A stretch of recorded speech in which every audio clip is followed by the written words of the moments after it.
The digital era is a mixed blessing when it comes to elections. Politicians have embraced digital and social media as powerful tools for campaigning, but at the same time, there are potential cyber threats that could compromise the data of private and public organizations involved in the elections process. To discuss this further, I'm now joined by Pinnock from Mimecast South Africa. Brian, good afternoon. Thank you so much for being with us. We've seen so many cyber attacks in terms of the political space, like in the United States and so forth. They're going back and forth, Russia and so forth. So are you saying we could be facing exactly the same thing here on the African continent?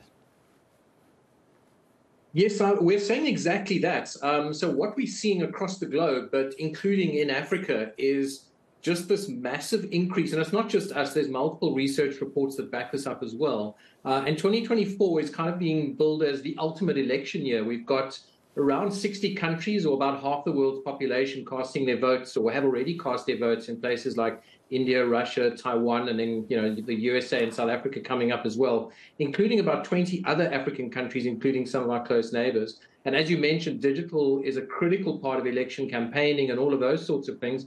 And unfortunately, it leaves a situation that's really ripe for not only misinformation and disinformation, but also things like cyber attacks as well as cyber crime.